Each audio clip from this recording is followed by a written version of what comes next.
Hello everyone, कैसे हो आप सब। आज हम बात करेंगे एच स्टेट में जो रीजनिंग के क्वेश्चन आते हैं वो लगभग 8 से 10 मिलेंगे आपको। ये 2024 का पेपर है पीजीटी लेवल का। इसमें जो रीजनिंग रहेगी आपकी वो एकदम बिल्कुल बेसिक, आपको मतलब लंबा चौड़ा रीजनिंग के बारे में कुछ नहीं पता ना तो भी आप सोल्व कर सकते हैं।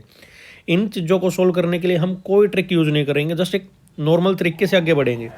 जो फर्स्ट क्वेश्चन है इसमें क्या दे रखा है कि 10 दिसंबर 2022 को सैटरडे है। हम 2 साल आगे ले लेते हैं और बताना कब को है हमें, 8 दिसंबर को। हम 10 दिसंबर 2024 ही ले लेते हैं इधर, ठीक है। कितने हो गए 2 साल। 2022 ये नॉर्मल ईयर है, इसमें कितने दिन हो जाएंगे अपने 365। एक साल में 365 दिन होते हैं, ये हमें पता है। और 2024 ये लीप ईयर है। लीप ईयर का हमें कैसा पता चलेगा, जो ईयर 4 से परफेक्टली डिवाइड हो जाए उसको हम लीप ईयर कहेंगे। और उसमें एक दिन एक्स्ट्रा होता है, क्योंकि आपको पता है कि फरवरी में 29 डेज हो जाते हैं, उसमें एक दिन एक्स्ट्रा हो जाता है। तो कितने दिन हो गए 366। अब ये टोटल कितने हुए 731, कि मतलब टोटल दिन अपने पास कितने हो गए 731। अगर हम इसको 7 से डिवाइड करें तो हम वीक निकाल लेंगे।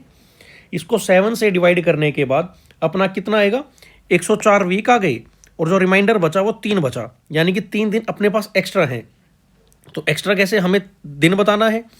10 दिसंबर 2022 को था सैटरडे, ठीक है। अब 10 दिसंबर 2024 को क्या होगा, सैटरडे प्लस 3 कर दो। सैटरडे के बाद आएगा संडे, संडे के बाद आएगा मंडे, मंडे के बाद आएगा ट्यूसडे, यानी कि जो 10 दिसंबर 2024 है उसको क्या हुआ ट्यूसडे। लेकिन अपने को तो बताना कब का था 8 को, तो 2 दिन वापस आ जाओ। ट्यूसडे से एक दिन पहले 9 को मंडे और 8 को क्या रहा अपना संडे, ठीक है। बिल्कुल सिंपल तरीके से अपनी नॉर्मल तरीके से चीज़ें करो। आपको लंबा चौड़ा ये नहीं कि रीजनिंग की क्लास लेनी पड़ेगी या कुछ, एकदम बेसिक तरीके से भी आप कर सकते हो। ऐसे ये नेक्स्ट क्वेश्चन देखो, इसमें दे रखा है आपका कोड लैंग्वेज दे रखी है कुछ, उनके बेस पे चीज़ें बतानी है कुछ, ठीक है। एक सेकेंड जी, उसके बेस पे चीज़ें बतानी है कुछ।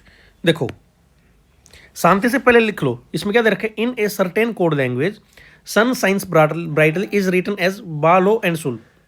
इनका कोई लॉजिक नहीं होता, जस्ट रीजनिंग है जो आपको दे रखा है, जब जस्ट आप लिखते रहो। तो सन साइंस ब्राइटली, इसको किस लैंग्वेज में लिखा गया है, बा लो सुल। जस्ट नॉर्मल लिखो, कोई दिक्कत नहीं है आपको कि सर सन का क्या मतलब, वो हम बाद में निकालेंगे। अब आगे क्या लिखा गया, house are brightly lit. House are brightly lit, इसकी लैंग्वेज क्या है, काडो ओला आरी बा। अब नॉर्मल सी देखो, ब्राइटली इसमें भी कॉमन है, इसमें भी कॉमन है। अब इस कोड लैंग्वेज में कॉमन क्या है, देखो दोनों में कॉमन है बा, इसमें भी है इसमें भी है। कोई ऐसा वर्ड तो नहीं है जो दोनों में कॉमन हो और हमें कंफ्यूजन पैदा कर दे कि दोनों में से कौन सा होगा। क्लियर। अब ब्राइटली इसमें एक है, इसमें ब्राइटली एक है, बाकी सब सारे वर्ड्स जो हैं इनके अलग अलग हैं, यानी कि ब्राइटली दोनों में है। तो जो दोनों की कोड लैंग्वेज में कॉमन होगा वो अपना आंसर होगा। अब किसके लिए बताना है, सन और ब्राइटली के लिए। पहले हमें सन का बताना है, यानी कि एक तो अपना सेकंड नंबर पे तो आएगा बा। अब बा है 2 ऑप्शन में, हमें नेक्स्ट स्टेटमेंट देखनी पड़ेगी। नेक्स्ट स्टेटमेंट क्या है, 2p कुप एगेरी, lights comes from sun, lights comes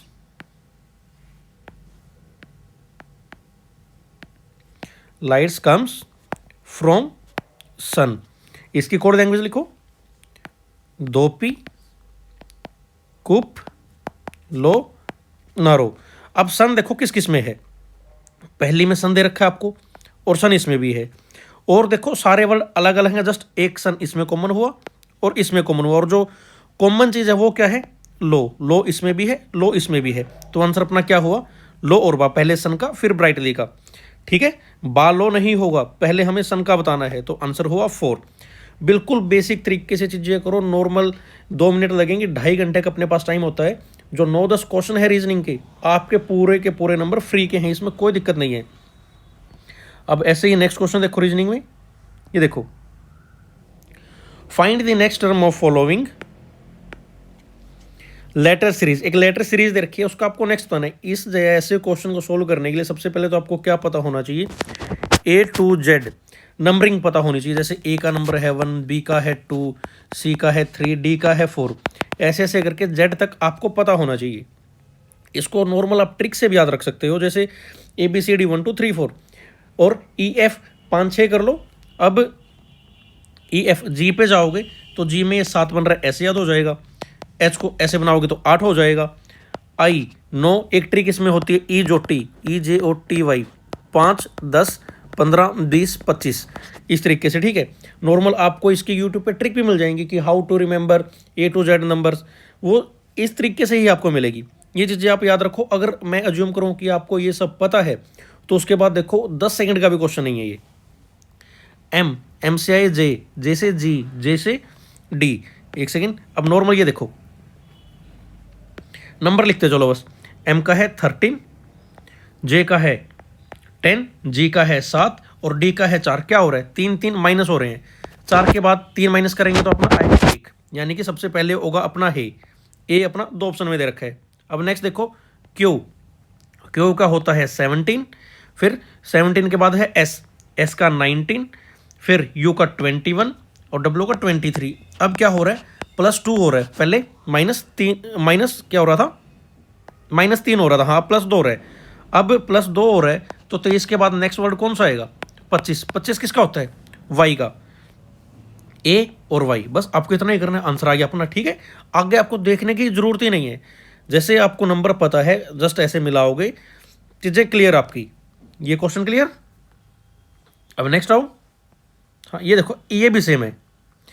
अब ये दे रखा है कि एक नंबर सीरीज दे रखी है, उसमें मिसिंग नंबर बताना है। आपको दे रखा है 2 9 28, बीच में गैप है 126। ये चीज़ देखने में क्या लग रही है आपको?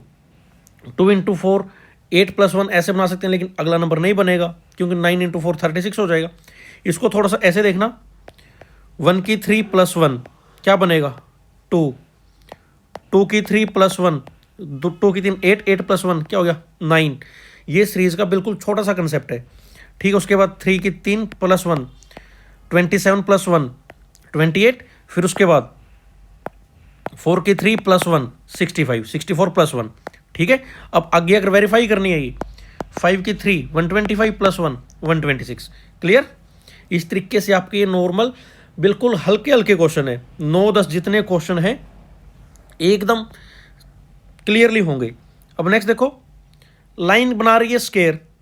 अब हिंदी में देख लो, अगर किसी को रेखा बना रही है एक वर्ग, तो चाप, चाप क्या बनाएगी? एक गोला बनाएगी, वृत्त बनाएगी, ठीक है। सर्कल इसका आंसर हो जाएगा। अब नेक्स्ट,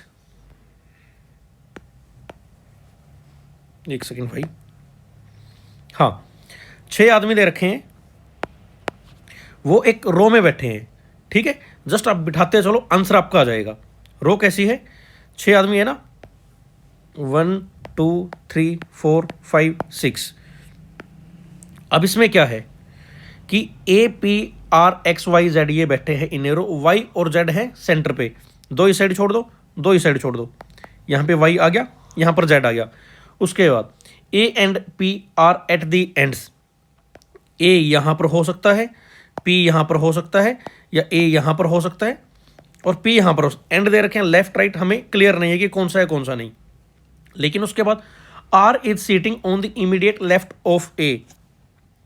अगर ए यहां होगा तो इसका लेफ्ट इस तरफ होगा, यहां तो बैठ सकता है।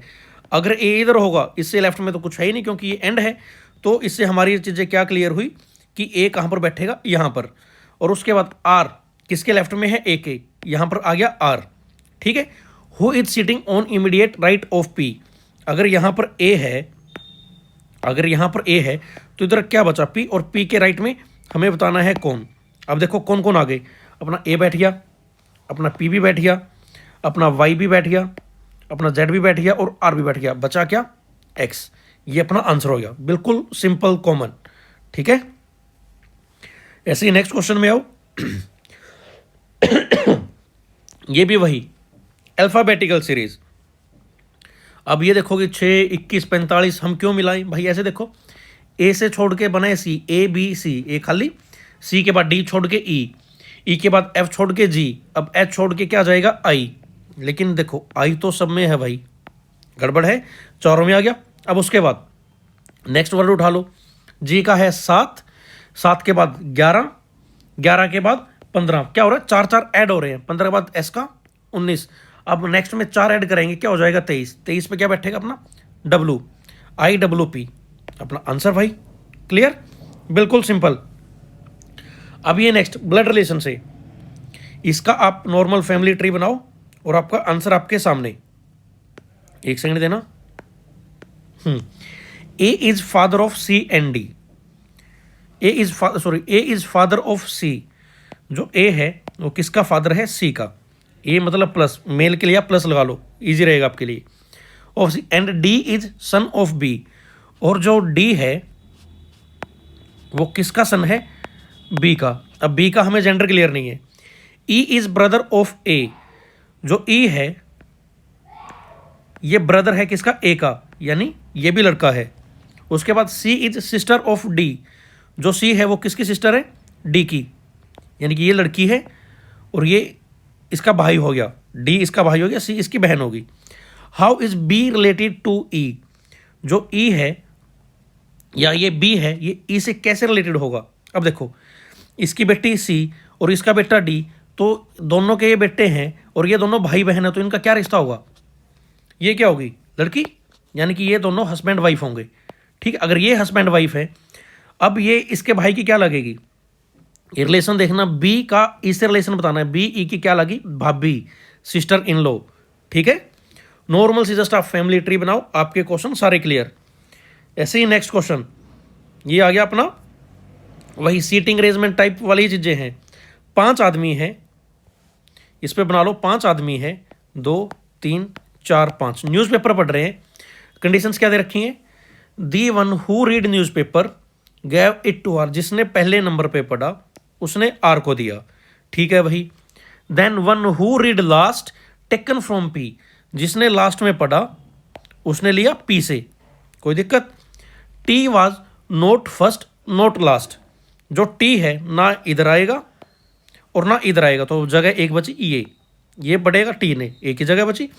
Then who were 2 readers between P and Q, अब क्या है पी और क्यू के बीच में 2 रीडर आने हैं, पी और इधर तो आएगा नहीं, अब पी और क्यू के बीच में इधर लगाओ, क्यों इधर लगा रहे हैं, 2 न्यू रीडर आ रहे हैं बीच में, तो एक लास्ट वाला बचा, कौन बचा वो, अब कुछ नहीं, नॉर्मल देखो, क्यू पढ़ लिया भाई, पी भी पढ़ लिया, ठीक है, आर हो गया, टी हो गया, बचा कौन सा, एस, एस अपना आंसर। इधर देखो ये उठा दिया ना, क्यू भी बैठ गया, पी बैठ गया, क्यू बैठ गया, आर बैठ गया, टी बैठ गया, इधर बचा एस, ये अपना लास्ट में कौन पड़ेगा, एस पड़ेगा। जो अपना लास्ट क्वेश्चन है रीजनिंग में, ये भी बहुत आसान है, सीधे तरीके से करते चलो। रेखा है 10 किलोमीटर चली सीधी लाइन में, कोई दिक्कत नहीं, उसके बाद वो राइट मुड़ गई, अब ये इस डायरेक्शन में जा रही है तो इसका राइट इस तरफ होगा, ठीक है, क्योंकि ऊपर लेफ्ट होगा। अगर वो राइट मुड़ गई कितनी चली, 10 किलोमीटर चली, कोई दिक्कत नहीं। उसके बाद वो हर बार लेफ्ट टर्न लेती है, एक बार 5 किलोमीटर चली, फिर 15 चली, फिर 15 चली।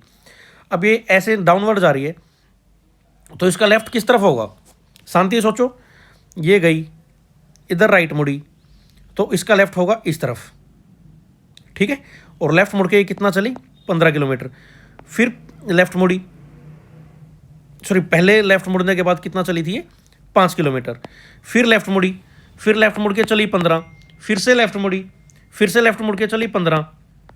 अब देखो ये 10 और 5 टोटल कितना हो गया, ये 15। अब ऐसे ही 10, ये टोटल ऊपर की तरफ कितना गई है, 15। अब नॉर्मल सी बात है, ये स्टार्टिंग पॉइंट से अपना कितनी दूर है, अगर ये टोटल 15 है और ये इतना 10 है तो ये इतना कितना होगा, ये 5 किलोमीटर। अपना ये लास्ट क्वेश्चन था रीजनिंग का, 5 किलोमीटर। ये था अपना पीजीटी रीजनिंग। इसके बाद हम टीजीटी और पीआरटी रीजनिंग में देखेंगे भाई, वो बिल्कुल इजी क्वेश्चन है, जस्ट आप नॉर्मल पढ़ते रहो, जितने ज़्यादा प्रैक्टिस कर लो रीजनिंग के, आपके 9-10 क्वेश्चन रहते हैं, इसमें भी 9 क्वेश्चन थे, बहुत आराम से होंगे।